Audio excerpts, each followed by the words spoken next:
Welcome to Steeped in Wellness, brought to you by Matcha.com. Here we spill the tea on wellness trends, personal growth, and the latest health news. Now, here are your hosts, licensed dietitian Diana Weil and medical journalist Laura Hodgebateris.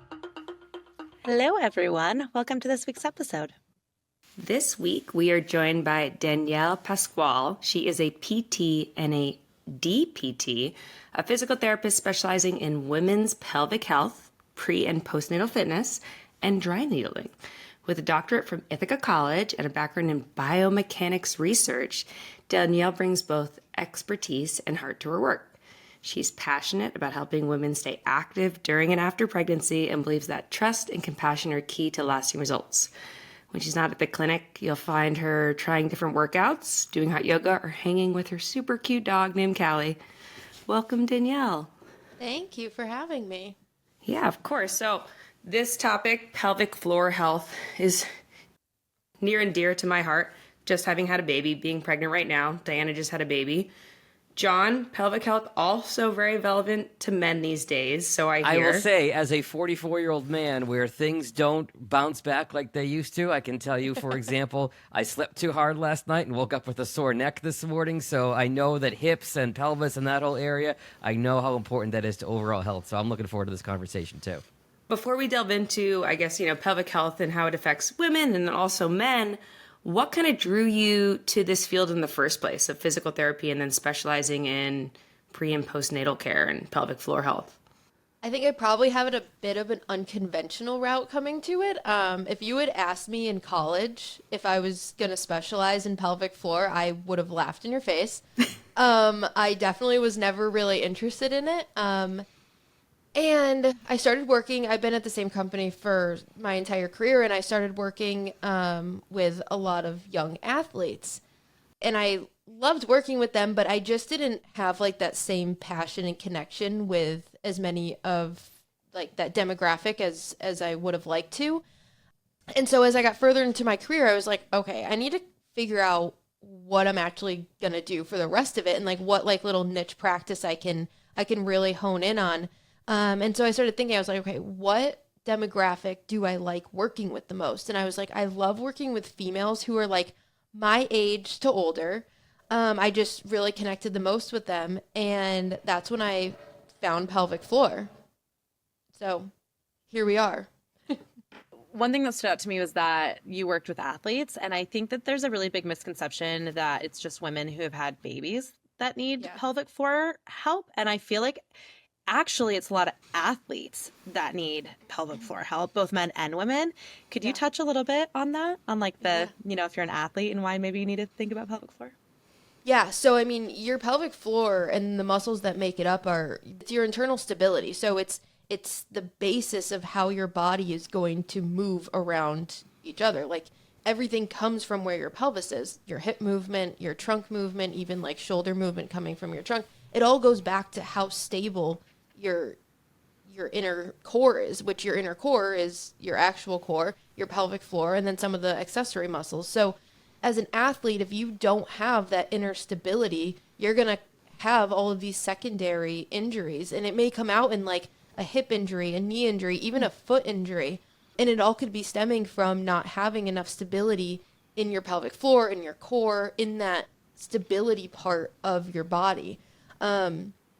So I do think that a lot of athletes don't know how to really have like a well-rounded training program that doesn't just do what their sport is, but also trains them to have that stability for their body to do more dynamic, explosive force production movements.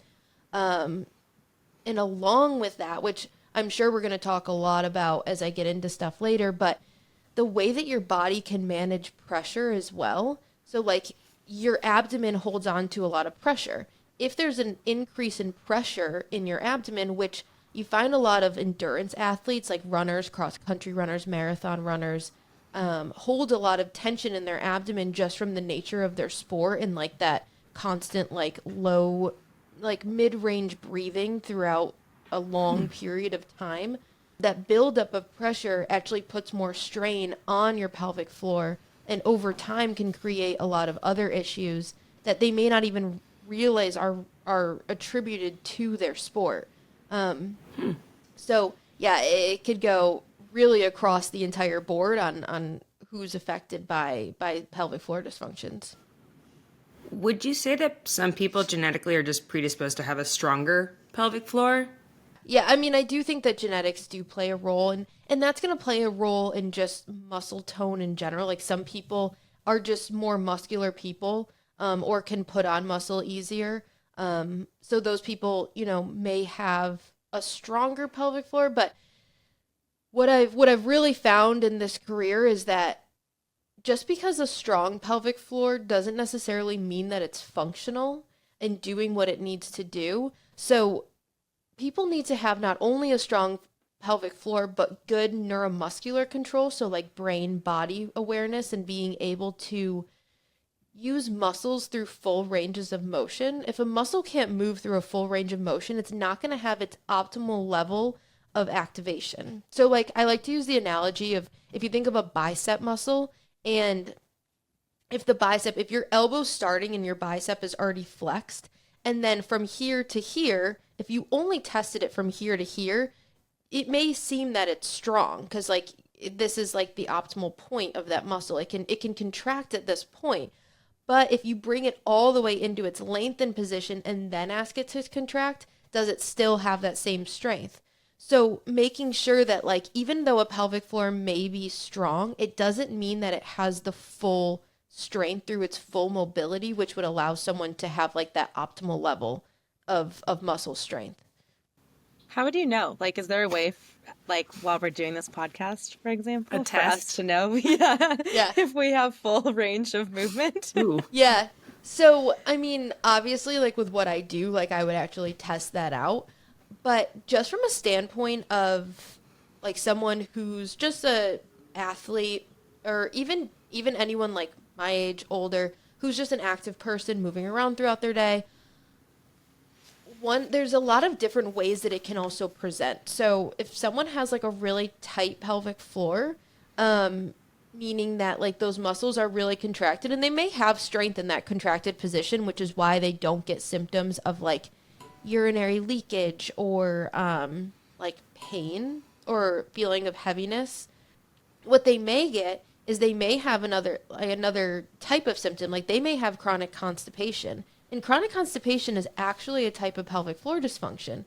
And a lot of the times chronic constipation is caused by this overpressure in your abdomen, putting pressure on the pelvic floor and making it contract in this like very limited range and just holding on to it for long periods of time. So people may not even realize that like having constipation, even if it's intermittent, could be a result of what their pelvic floor is doing throughout the day. Okay, that is so. I've had a couple clients who've come to me for constipation, and their diet, everything about their diet looks perfect. And I'm like, I don't, they've seen doctors, they've seen GI specialists, they've seen me as a dietitian, and I'm like, I don't know what to tell you because you're eating enough fiber, you're drinking enough water, we're like doing all of these relaxation exercises, and now it's making me wonder about pelvic floor health. Would that affect men as well as women? 100%. Yeah, men also have a pelvic floor. While they don't always have as much dysfunction just due to the nature of like not giving birth to a child, they do still have a pelvic floor, and it can definitely come out in the form of constipation as well. Yeah. What about hemorrhoids? Would that be something related to pelvic floor health? Yes. I don't know. Danielle maybe knows what I'm talking about here because she's actually, yeah. That plays into that pressure management thing that I was talking about. If you can't manage the pressure in your abdomen and it's putting pressure down on your pelvic floor, that could come out in the result as well of hemorrhoids. And I think that people who are lifters and lifting weight and a heavy weight, and they're straining their body and they're not using proper breathing techniques as they're doing it, are building pressure in their abdomen, putting pressure down on their pelvic floor. Therefore, it could come out in something like a hemorrhoid as well, which I'm sure if you've talked to any like weightlifters, usually people have had hemorrhoids at some point in their lifting career. So I know you mentioned that like mid-range runners sometimes have a lot of pelvic floor issues. Then you have the heavy weightlifters that are having issues with like hemorrhoids and pelvic floor pain. is there any exercises or different, I don't know, fitness regimes that, I don't know, or like the ideal or optimum type of movement for your pelvic floor health? Like, I don't know, maybe it's dancing, maybe it's swimming. So, my biggest thing with that is breathing techniques and learning how to do proper breathing techniques to manage your pressure, not only when you're just doing that sport, but training your body for that time. So, like, I don't go for a run and think about how I'm breathing the entire time because I'm focused on running and, how far I've gone and what's going on in my surroundings. I'm not thinking about how I'm breathing the whole time. However, I've trained my breathing enough to work with the muscles appropriately so that it's muscle memory and I'm just doing that more naturally. Same with weightlifting when I'm doing CrossFit. During workouts, I don't, especially like a fast, high speed workout, I don't sit there and think about exactly how I'm breathing with each movement, but I've trained my body enough through these breathing techniques that it's muscle memory, and that's how my body is breathing as I'm going through the motions. Can you walk us through some of those, like what you would, just some basic tips for breathing and how people should think about breath work and their pelvic floor? Yeah, so I always tell people you always inhale as you relax and you exhale as you contract. The exhalation is supposed to be when you exert yourself so that you're exhaling and you're breathing out as those muscles are contracting and building pressure. So the muscle contraction is going to build pressure in your abdomen. So your diaphragm sits on top and then your muscles sit down here. If you think like core, pelvic floor, all of that stability portion. As you inhale, your diaphragm actually moves down. So if you're contracting those muscles as your diaphragm is inhaling and moving down, you're getting this jamming motion in here in the midline of your body. And if you think about it, where's that pressure going to go? The only two places it can go are number one, push back down onto the pelvic floor, or number two, which comes into more pregnancy related and postpartum, will push out into like your core, which if you've ever heard of like separation or diastasis in postpartum, that's going to further separate the core because you're adding pressure out into something that's trying to heal. So as you inhale, those muscles should relax and move down. And as you exhale and that diaphragm recoils back up is when you should be contracting. So you're getting this nice rocking motion and fluid motion and not this jamming motion of your midline. For those of you listening to the audio version of the podcast, as Danielle is explaining this, Laura, Diana, and I are all inhaling and exhaling. And I saw you two doing it, and I was doing it too, where we're kind of like visualizing exactly what Danielle's explaining. And I'm like, oh, that makes total sense now that she's explaining it. Yeah. Totally makes sense. The other thing that just came to mind, Danielle, is people using weights, like weight training for their pelvic floor. Can you kind of just explain a little bit of that and what you're like, if you think that's a good thing, bad thing, necessary? Wait. Do you mean like putting something like up there? Yeah, like vaginal weights, right? Vaginal weights. And I don't know how that would work for men, if that's even an option, but spoiler, it wouldn't. Well, maybe, yeah, I don't know where it would hang from. Check, please. Check, please. Yeah. Have a great show, ladies. I'm done. Oh my God. I think that there's probably other pelvic floor therapists that may swear by them and use them. What I have found in the research is that there's not a huge difference in overall strength of the pelvic floor using vaginal weights versus not. So I don't personally use them. There's new research that's come out that just said that, biofeedback and having someone tracking like how the muscles are contracting, using different tools for like that, the patient to actually feel it themselves and having someone who's evaluating it and reassessing the strength and giving exercises in different positions, like against gravity positions and standing, or I'll have people do like some type of cardio circuit and then work on pelvic floor strengthening in different positions that are more challenging or like fatiguing the body, and then do like a more challenging pelvic floor exercise. So I found that that's more effective personally than having someone like laying on their back in a non-functional position, contracting and trying to use vaginal weights. So yeah, and like I said, there's probably people out there that still use them. Just based on what I found in the research, I haven't put that in my practice at all. I've heard a lot of people, pelvic floor specialists, who get really irritated with the term Kegels, that they're like, oh, it's much more complex than that. And I don't really understand why they're so frustrated with Kegels. Are you frustrated with people who are like, do your Kegels? You know, I wouldn't say like I get like too angry about it. I definitely think like Kegels are not what a pelvic floor contraction is. And when I teach people how to make their pelvic floor stronger, I call them PFAs or pelvic floor activations. And the difference between a PFA and a Kegel is that a Kegel is only addressing one muscle group out of 4 in the pelvic floor. And that's why it's not a full, that's like exactly what I was talking about before, right? With like the bicep only like contracting at a small amount. You're not getting that full contraction of all the muscles that make up the pelvic floor. So there's actually 3 other muscle groups. So the Kegel is like you're trying to stop the flow of urine, right? Like I'm sure people have heard that. That's like how you usually coach people to do a Kegel, is like you're trying to stop the flow of urine. That's only getting that anterior muscle group. But there's also the posterior muscle group that sits around the rectum, and then there's the 2 lateral muscle groups.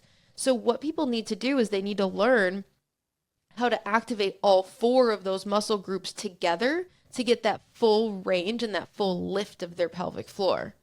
I'm really glad you can only see all 4 of us in the waist up right now, because I don't know if we're trying to demonstrate what she's explaining again. Okay, John, this may like maybe avert your eyes and ears, but like, does a weak pelvic floor for a female, I don't know about men, mean that you have a loose vagina? I ask it. I actually love this have to question. ask it. No, I love this question because it's actually like the complete opposite. Yes. Yes. Just learned something about Alara. Okay, she celebrated that one. I'm just saying, after, having a baby and occasionally like sneezing and peeing yourself, you're just like, oh my God. Yeah. And people think that just because there may be some weakness in the pelvic floor and you get a little bit of leakage, that it means that like your vagina is just like all loose and stretched out. And actually what I have found way more in my practice, especially in younger females who are in like, pregnancy, postpartum, is actually the opposite. Your bodies are still young, they're active, they're strong, they're resilient. And what's happening is that when you actually push the baby out, regardless of C-section or vaginal delivery, like when you go into labor, your pelvic floor lengthens to prepare you for that delivery. Because your bodies are really resilient, what it does postpartum in the majority of people is it actually tenses back up to try to hold everything back in. And also your core and your pelvic floor work together. If one is really weak, the other one's going to try to kick in to do all of the work. And I'm sure, being postpartum, you felt that amount of core weakness. Yep. And with that, your pelvic floor is like, I need to do more. So it really tries to kick in and hold everything. And typically when people get that symptom of like coughing, sneezing, laughing, turning, really quick to one way and they get a little leakage, what's happening is their pelvic floor is holding. And then you do something really quick that it can't respond to fast enough. And you get like this little like lapse because it can't do enough to like work with that really quick reactive movement. So you get like a little lapse in muscle activation, and that's when you get the leak. Okay. I got a question for you. It's a personal one. Mm-hmm. Nothing so far has been, so. When I was pregnant, I peed myself almost daily. Like I just couldn't. Like sometimes it'd be like a fully peed my pants. Yeah. And then since having Elio, I don't pee at all. Is that like, is it normal to pee yourself in pregnancy and then it to fully go away postpartum? Yeah, I mean, everyone's so different. I would say probably for you, you just had probably a little extra of some of those hormones that really were producing a lot of relaxin. And relaxin is going to make those muscles really lengthen, the ligaments lengthen. So I'm assuming that for you, it was probably more of a hormonal thing, especially since like postpartum, you weren't getting those same symptoms. If you didn't get rid of those symptoms, I would say that you probably have a very weak pelvic floor. However, in your case, since it went away, I would assume that was more a hormonal thing. Can I ask a follow-up question? Just a really lay person's one. Could it have just been that Elio was sitting on her bladder? It definitely could have been. Yeah. And everyone, the babies all sit different as well. I think it probably, yeah, I mean, that's a very good point. It definitely could have been like a combination of the two, for sure. For women who, like jump on a trampoline with their kids or run and they pee and it's just become like a normal part of life, like, do you think it's possible for every postpartum woman to not pee themselves? Or is there like a point of like, if you've had 5 kids, some leakage is normal? I, yeah, that's kind of a tough question. I would like to think that for the most part, I would say I do think that everyone could get to a point where they know how to manage those symptoms better, like being a little bit more aware. So, like, I have some people that they used to leak every single time they went for a run or went for like a long walk. And we got it to a point where, if they went for a run in the morning, they had no leakage. If they drank a bunch of water and were on their feet all day and went for a run in the late evening, they still had a little bit. But it was so much more manageable than like just completely like peeing themselves on their run. So I think that there's different goals for each person depending on the severity of their symptoms and also depending on, how many kids they had. Was it vaginal versus C-section? Did they have any type of prolapse? What were the deliveries like? There's so many different factors, but I do think that everyone could have benefit in seeing a pelvic floor PT and learning how to manage the severity of the symptoms. Would you say that there's an ideal age that people should be to start seeing a pelvic floor specialist? Not necessarily. Obviously, like the earlier the better, because then, if you get on top of something, you're not doing like this fixing kind of rehab. You're doing more of a preventative rehab, which is where I think wellness is going in general, is this more preventative type of practice. Right now, I actually have a patient who's 81 years old and has been having incontinence since she had her kids in her late 30s. And it started getting worse where it was starting to affect her during the night.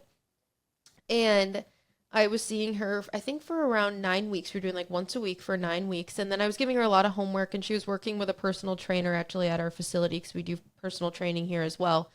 And I worked with the personal trainer to make sure that her exercises were tailored towards pressure management and adding in pelvic floor contractions with different exercises. And she was having to get up and go to the bathroom 7 to 9 times a night. And now she has 1 time a night and no incontinence during the day. And she's That's 81, amazing. and this has been going on for however many years. So everyone's different, but it's never too late. There's always ways that we can manage the symptoms. And for her, she's like, this is better than I ever could have expected. It's not perfect, but for her, it like is. So you mentioned that birth type can kind of change what's going on with your pelvic floor. And I'm curious, is having a C-section harder on your pelvic floor because they're cutting through layers of muscle, or easier because you're not like pushing a baby out? Yeah, there's just differences. In terms of pushing the baby out, there's things that can happen like pelvic organ prolapse, where like that pressure of pushing the baby out actually causes some of the organs to descend. And then there's also, you could have like actual pelvic floor tearing or avulsions, that could happen. And that typically happens more with like vacuum births or even like really quick deliveries where the pelvic floor doesn't have enough time to fully relax and What is a lengthen. vacuum birth? I've got to interrupt for a second. They pretty much like use that type of like tool to like pull the baby out. It's like Oh. the suction cup when like Yeah. the head's out. It's like they used to do it old school, like with the clamps, but now it's like vacuum Suction. to the top of the baby's head and just help. I'm learning all suck kinds 'em of out. things today. Okay. Yeah. Yeah. So it's typically more with a birth like that, but can happen. And then with a C-section, yes, you are cutting through several layers of the core. There's 7 layers that are cut through as they do a C-section. And that can play a different role in just the amount of core weakness that they have and the pelvic floor needing to do more work if they're not appropriately, reactivating their core, doing C-section scar massage to help the mobility of that scar. So it's different. Everyone can benefit from some type of pelvic floor therapy, and it needs to be tailored to, what they went through. What would be, off the top of your head, like the difference between pelvic floor exercises you might give to a woman versus a man? Or would they look the same? The exercises itself would probably look pretty similar in terms of like managing your pressure and adding breathing techniques in, working on the accessory muscles that help the pelvic floor, like your core, like your deep core, the lumbar multifidi, and the different muscles of your low back, your glute muscles, things like that. The exercises itself would probably look very similar. So could you give Pete and I like couples pelvic floor exercises to do once a day? And like, for example, like, you know, how long should our daily or weekly routine be? Like, what should our ideal frequency be? Yeah, totally. My poor fiance, he knows like way too much about all this stuff, and I don't think he really wants to all the time. But I usually do like pelvic floor contractions with my breathing once a day, and I will set a timer for like 2 or 3 minutes, and I have started making him do it with me. Because all it is, it's just like what I said, inhaling to relax and then exhaling and pulling all 4 corners of your pelvic floor up. So that front muscle group being that anterior group that is like trying to stop the flow of urine. And then the posterior muscle group working as like you're trying not to pass gas. And those two, I like to think about it almost like a flower. And they're all like the corners of the flower are kind of pulling in and up. And then as you relax and you inhale, they all kind of lengthen back out and flatten. And so I just set a timer and I breathe through it and do those contractions. And maybe I don't do it every day, because if I have like 5 or 6 pelvic floor patients in a day, I've probably done enough for for the week. But yeah, I think that's like such an easy way to. And are you sitting? Are you laying down? Are you standing up? Like, is there kind of like beginner to advanced? Yeah. Yeah. I typically do sitting down, feet planted, like good posturing. You know, pelvic steady, making sure your feet are nice and flat on the ground. But you can totally like, if you want to progress that, like doing it as you're going to stand up. So like sitting down and inhaling, exhaling as you try to stand up and try to lift. Sometimes I tell people like think about lifting a blueberry off the chair as they stand up. So like they're trying to grab on as they stand. So I'll do it with like, yeah, sitting up from a chair. I'll be like on, you know, in a lunge, and my knee will be down on the ground, like in a half kneeling position, and then trying to stand up from there and lifting the blueberry as I go to stand out of the lunge. So different things like that can be progressions. But I think just like for basic pelvic floor health, like if you're sitting down and doing 2 to 3 minutes a day of like really good breathing and pelvic floor activations, it's going to make a big difference in the level of the strength. Just to clarify, you're being like picking up a blueberry with your butt cheeks. Am I understanding that right? Yeah, similar. I mean, what you want to avoid is just like squeezing your glutes together. Like you shouldn't really see your glute muscles actually move. And you could never, I mean, maybe people could pick up a blueberry, but just thinking about like something small sitting right there that would kind of lift around it without squeezing other muscles like your glutes or like your quads, things like that. I'm still on your flower analogy. He loves me. He loves me not. He loves me. Sorry. I guess like for a man, would it be like, all right, for lack of a better word, like, you know, the space between a man's, you know, penis and his anus, like his taint, is that where we're trying to squeeze up essentially? Yeah, exactly. Yeah, that area in between. And there's a lot of muscles like throughout that as well. That would also be contracted, but yeah, it's a similar area for the females as well. Okay, and you mentioned there's 4 different areas, right? And you mentioned like one is kind of imagine you're not trying to fart. The other one is imagine not trying to pee. Any other kind of simple analogies for the other 2? Yeah, so those other 2 muscles that are sitting like on the sides there, I usually have people sitting in a chair when they start so that you feel your 2 sit bones on either side like planted on the chair. Those are called your ischial tuberosities, and those 2 sit bones, I tell people like they usually feel like this sitting. I tell them to think that they're pulling those 2 bones towards their midline. And it's very hard to feel at first, and even sometimes if I haven't done it in a few days, like it'll actually feel a little shaky for me when I'm trying to activate those muscles. But I think like those 2 sit bones are trying to pull towards the midline as they contract. And typically it's easier to feel the front and the back. So if someone's getting really overwhelmed, I usually have them just do like the front and the back for a couple weeks and set their timer every day, breathe through it, think about the front and the back muscles pulling towards each other and up.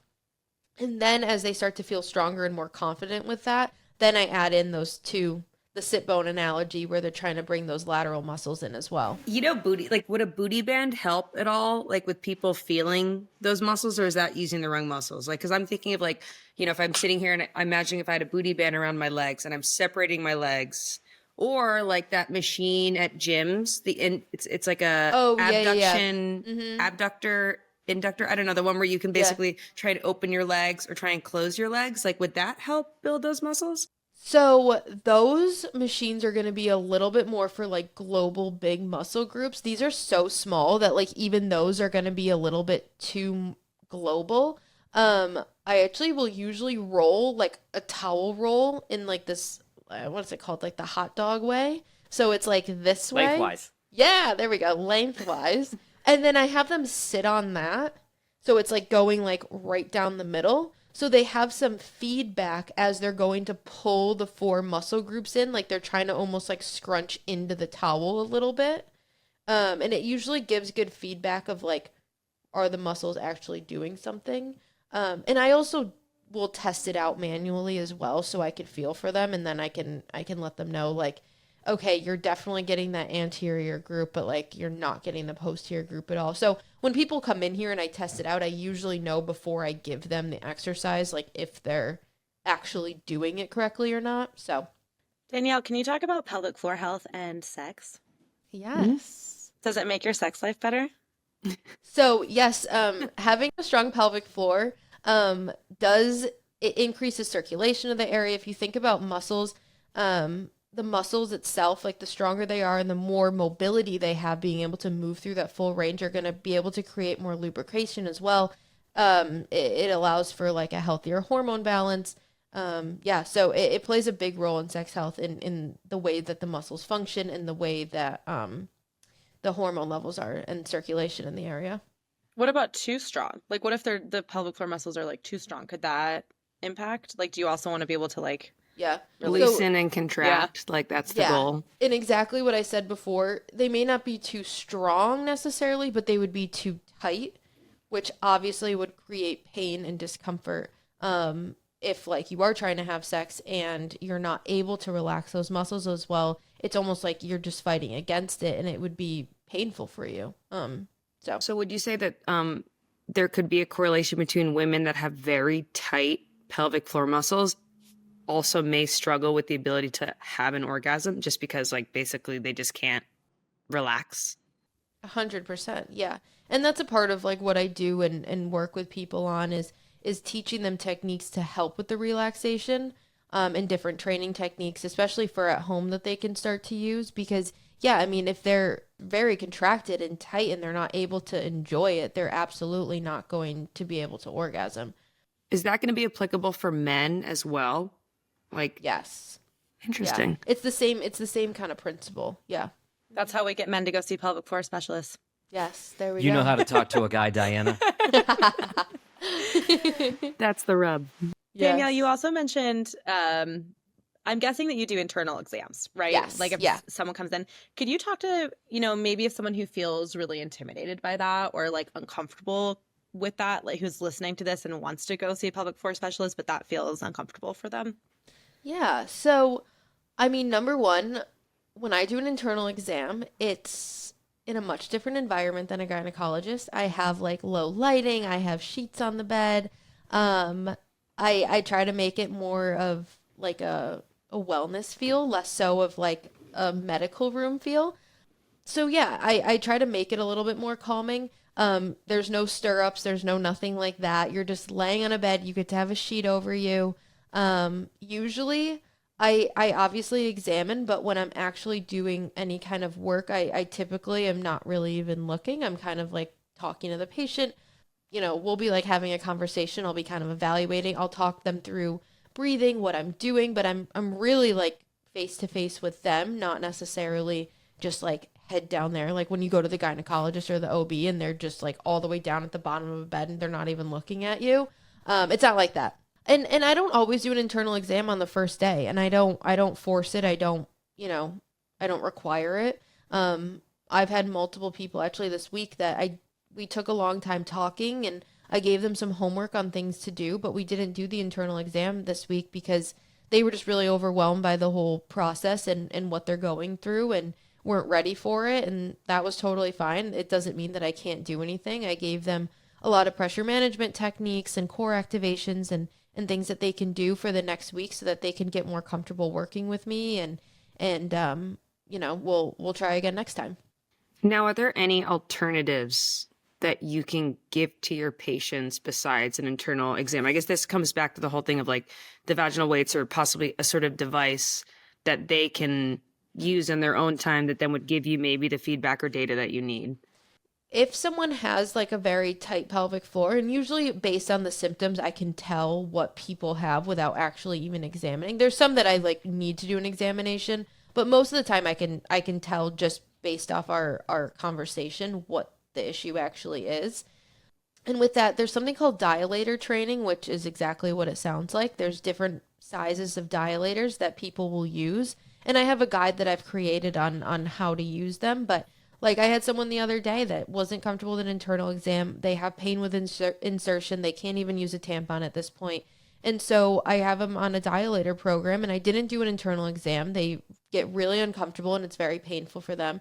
So the dilator package, I had them buy the smallest package. So like a size 1 is like almost smaller than my pinky. And I have them start with that. And I asked them for feedback. So like she texted me yesterday and was like, I was able to do the size 1 for about 30 seconds. And my goal is that she doesn't move on to the next size until she can use it for about 5 minutes. So I'm able to still give her the therapy that she needs without actually needing to do it myself. And she also traveled a very long way to see me. So it's a way for her to really work on progressing on her own at home and where she's comfortable versus having to come in here and have me do it. What would you say are the kind of the top common injuries that end up being related to a weak pelvic floor or pelvic floor, not having optimal pelvic floor health that you see? I would say a lot of muscular imbalances, and that could be, there's so many different things that can contribute to a pelvic floor dysfunction. That could be more medical in terms of like postpartum, pregnancy, prostate issues in men. It could be very targeted to that area. Low back pain or like chronic low back pain and your pelvic floor being affected by that.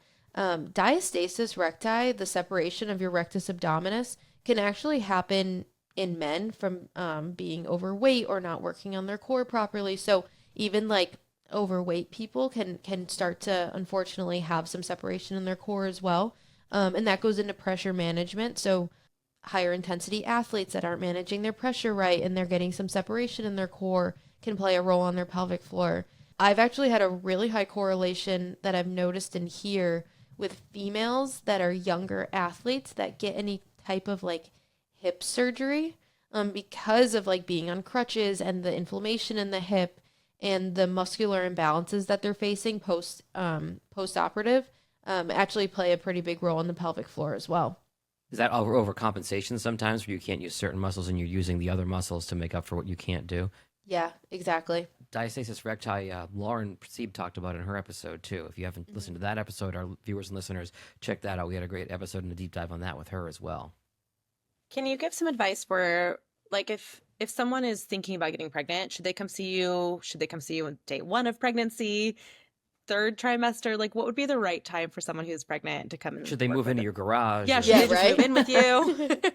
So over the years, I've kind of put together like a little bit of like a program for people. Typically what I like them to do is come in anytime in their first trimester where we get to know each other. I kind of tell them about what the process is going to be like on their body and exercise wise, what they can do, what they have been doing, what they want to continue doing. Like I like to make goals for them, especially like exercise, pregnancy, delivery goals, so that we can establish like what they want out of their pregnancy so they feel like they have kind of this journey that they're on with someone that can support them. So I typically have them come in the beginning, and then throughout the 2nd trimester is when I start to focus on getting them into good, shape and where they want to be and the exercises they want to be doing and teaching them modifications throughout. A lot of this stuff I think people start to get worried about exercise as the pregnancy progresses, that, they're doing any kind of damage to the baby, which research has shown that they're not, and teaching them modifications so that they can keep their own body safe as they're moving through their pregnancy. So usually in the second trimester, it looks a lot more, I would say, like training programs. And I actually have pre and postnatal trainers that I work with in here, and then even Lauren outside of here, that I work with to help program for women who are wanting to stay active in their pregnancy. And during that time as well, it's really important with different muscle groups and the length of the muscles as their stomach is growing to help proper positioning of the baby. So throughout the time of, I would say, between like 25 and like 31 or 32 weeks, I do a lot of work with women to help proper positioning of the baby, to help the baby get in a good position with different muscle releases. And the earlier the better is my theory, because the smaller the baby is and the smaller the belly is, it's going to be easier to get the baby in the proper position. Sometimes as the pregnancy progresses and the baby grows a lot, it's really hard to kind of revert that once the baby's already big, to get them in that position. So usually in like the beginning of the third trimester, even really late second trimester, I start doing a lot of work on baby positioning. And then we get into the third trimester, which is usually when the PT picks up. I also have prenatal massage therapists that work at the company with me that I usually recommend people going to see. And then in the third trimester, I do a lot of labor preparation. So pushing practice, we do perineal massage to get the perineum ready for delivery. We go through hip mobility and hip openers, laboring positions, breathing techniques, a lot of stuff that they've been working on throughout. Like I teach, breathing and core stuff like first trimester. So I just incorporate that into more positional things that they can incorporate into their actual laboring process. Can we explain real quick to listeners and viewers perineal massage? Yeah. Like basics of it? It's not comfortable, by the way. Harley tried to do that to me, and I was like, they're get like, your it'll hand be comfortable out. if your partner does it for you. I'm like, No. can we maybe just hear about how to It's do it not for nice. I ourselves? don't like it. Yeah, you mentioned earlier that's the area between, right? Yeah, it's the area in-between. around, the area around the opening as well, so that as the baby descends, if you've heard about like the perineum tearing, like grade 1 through grade 4 of tearing, perineal massage is to help mitigate the amount of tearing by loosening the tissue. It's the same thing I was talking about before, but this can be applied to any muscle of the body, right? Like if you try to do something with a muscle and go into a split, and you haven't done a split in years, your muscles are going to freak out, right? And they're going to strain. It's the same thing with the perineum. If it's stretched and it's stretched and it's stretched and it doesn't have enough elasticity, it could tear. So perineal massage is a way to mitigate the amount of tearing. And honestly, I tell people, if it's comfortable, you're not doing it right. Because when have you ever stretched a muscle and actually felt like you were making an improvement in the amount of range when you're stretching it, and been like, that wasn't that bad? Like usually you're kind of shaky, and it's like an uncomfortable feeling. When should you start doing it? Like if you're pregnant? 34 weeks is when they say that it's safe to start. So I usually tell people at 34 weeks every day, between 5 and 10 minutes. If someone's like, I could do like 2 minutes a day, I'm like, that's better than nothing.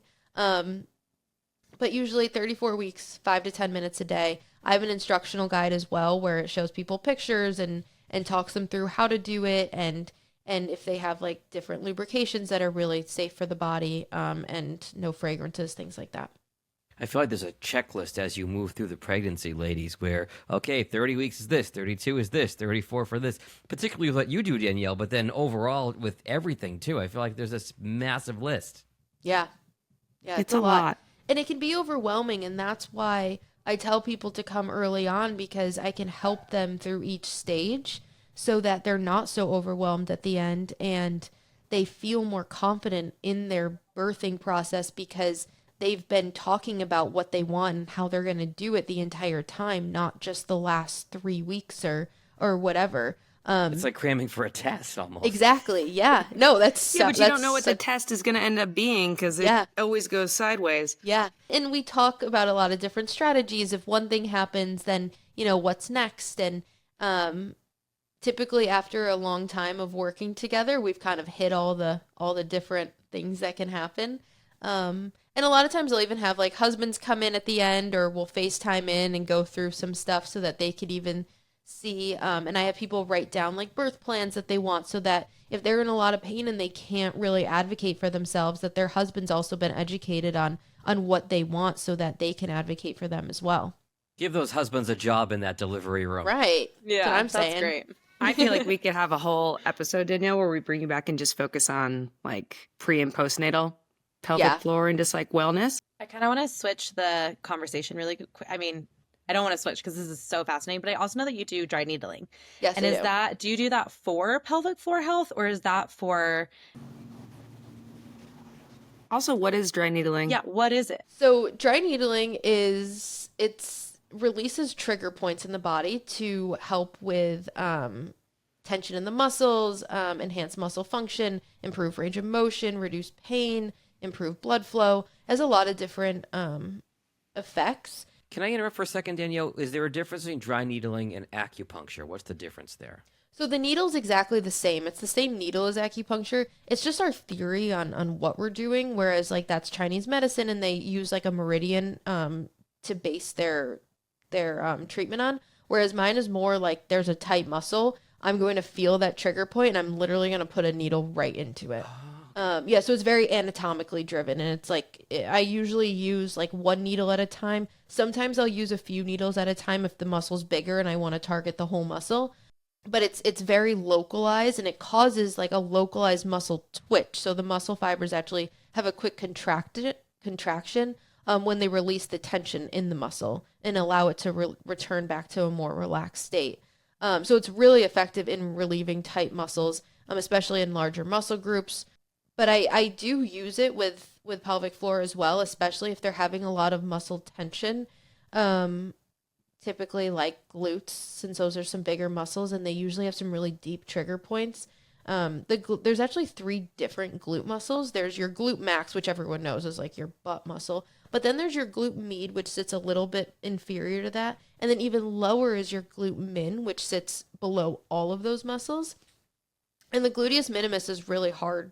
I mean, I can't really palpate it that well without hitting all the other muscles too. You really can't. But the needle, there's actually a point where if I put the needle at a certain place, I can actually hit all 3 of those muscles and get the needle down to the gluteus minimus, which a lot of people do have pain and tension in that, even more so if they have a weak core, if they have a weak pelvic floor, and those accessory muscles are having to do a lot of extra work. So I use needling for many different reasons, but that's how I incorporate it into pelvic floor. And same with like women who are having low back pain, which is very common, especially postpartum, if there's separation in the core still that's healing, then their low back is going to have to take on a little bit more of the stress and those muscles can get very tight. And a lot of times I'll do dry needling in the lower back muscles as I'm working to activate the core. So it'll offload those back muscles and allow the tension to relax. And then I follow it up with some really good deep core work so that it does get the stabilization from somewhere. It just allows those low back muscles that are becoming painful to relax. Do you have a favorite form of movement right now? Well, you probably know this, but I do enjoy CrossFit. For the last couple years, I just feel very empowered and strong lifting weights and pushing my body to limits that I didn't really know I could. Yeah, I mean, I never thought I would be a CrossFitter, but here I am. The way that Danielle and I know each other is that we are members at the same CrossFit gym. So I share the same enthusiasm for lifting and feeling strong. And then the other thing Danielle is being a little bit more shy about is she also has been kind of dabbling in high rocks workouts, which for me right now, very intimidating. I don't want to do like any sort of running. Is that part of CrossFit? Because you have to explain that term to me. Maybe Danielle can define it. It's a little different. Yes, so High Rocks is like a workout competition. It's an interval-based workout competition where there's running and different events. So like, for instance, the beginning, it's like you run 1,000 meters and then you do an event. And then you run another 1,000 meters and then you do another event. If I didn't want to lay down before in this conversation, I think I'm there now.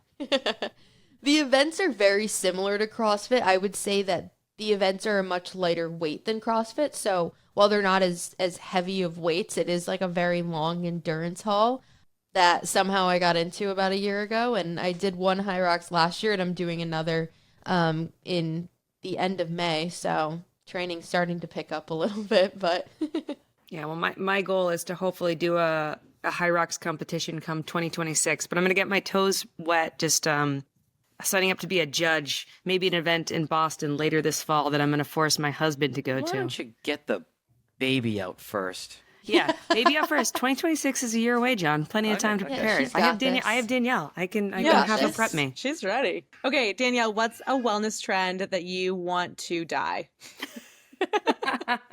There's so many.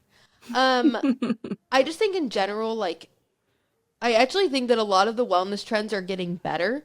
And they're working more towards like this conservative treatment and natural remedies and so many good things. I do think that some just like extreme things that have been in the media, really long fasting periods, and I'm not a dietitian, but just some of like the really more restrictive diets and fasting periods. I guess as someone who's very active, I just don't see how I would ever do something like that. And I'm not saying that, no one could ever do that, but that's one thing that I just have not really loved. Yeah, no, I'm right there with you. How do we feel about cycle syncing with workouts? Oh, that I'm very into. There's a whole bunch of research that's coming out on that has surprisingly never been done. Yes. And it's so interesting because the hormones are fluctuating so much at that time, and it shows that on the second half of the cycle, your energy levels are lower, your fatigue levels are going to be higher, your estrogen levels are not going to be able to give you the same muscle strength as they did at the beginning of the cycle. So I actually use an Aura Ring. I've had one for 4 years, and I track my cycles to a T. The Aura Ring could not be more spot on with my cycle. And I do plan my workouts and the intensity of my workouts around that. Is there a certain period in the month where you want to be doing more cardio versus more strength?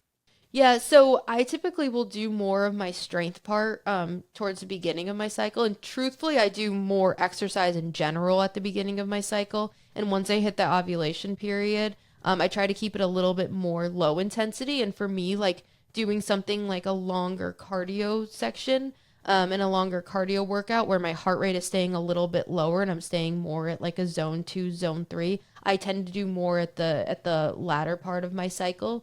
And then some of those more high intensity, big, quick burst, high strengthening sections, I leave towards the beginning of my cycle.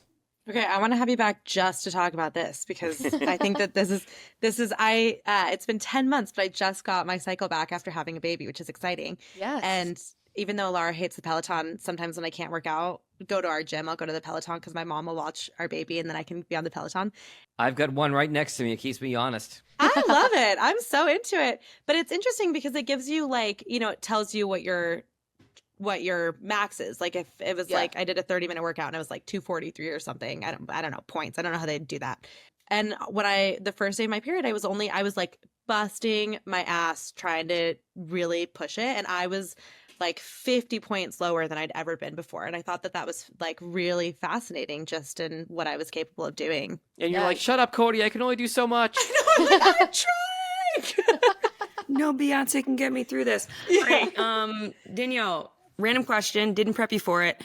What is something you've had to learn the hard way? Life in general doesn't have to be related to your field. That I can't control everything. I'm such a control freak, and when you're in a field like this and my days are busy and long and there's so many different factors, like with I'm in a bigger company here, so I have to rely on the front desk and I have like assistants that work with me, and I've learned that I cannot control everything and I need to adapt better. A good answer. We're all just like bobbing heads. Yeah, we're like, yes. Still trying to learn that one. Yep, I'm right there with you. Okay, so kind of the opposite. What is something that you use as like a motto or someone has taught you that you rely on? Or is there like any guiding something that you've learned? A motto, a rule for life, something like that. Yeah. My motto in life, my mom's actually always said this to me, is actions speak louder than words. So that's just, I kind of abide by that. Like, I could say whatever I want, but my actions need to match it. And yeah, that's kind of my life motto, I would say. I love it. I don't know if you've seen Danielle at the gym, but I have I have quotation marks on my neck, and people love asking, what my tattoo's meaning in, and that's exactly it. That's why I have it kind of on my spine. Yeah. Actions over words. I love that. I like that too. This has been so amazing, Danielle. I have learned a ton, and I want you to come back to talk about cycle syncing because I think that that's so fascinating. But where can people find you if they wanted to work with you? Could they come and see you in person? Yeah. Yeah, so I work at Performance Optimal Health. We're located in Coscob, like Greenwich, Connecticut. However, we have multiple other offices. So we have an office in Norwalk, in New Canaan, in Darien, in Hamden. And I actually have been mentoring and working with other pelvic floor specialists. So I'm training people who are pelvic floor specialists that are also working out of those offices. So we have a great team. And really any of the offices across Connecticut here. But you also mentioned that you have guides. Like if someone lived out of state, could they grab one of your guides too? Yeah, I do virtual visits. So yeah, I haven't done them in a long time since COVID. So it's kind of bringing me back to those virtual days. But yeah, I absolutely do virtual visits as well. And I have a lot of guides, and I have an app through our company that I give workout programs on, and we have different programming packages as well. So we absolutely would do virtuals too. How would they find you online? Our website, I think Laura will be sending out, and then It's in the show notes. Yep. Yes, and I also have an Instagram page that's more of like my professional Instagram, drdanielle.dpt. Awesome. Well, Danielle, we're going to have to come back and talk about cycle syncing soon. Yeah. But until then, thank you so much. This was so much fun. Yeah, thank you guys so much. I appreciate you for having me. Sip, savor, and live well with new episodes of Steeped in Wellness every Wednesday. Follow our show for free on Apple, Spotify, YouTube, or wherever you're listening right now. Leave your questions and comments below. Find us on Instagram at Steeped in Wellness Podcast, or for more, click on matcha.com.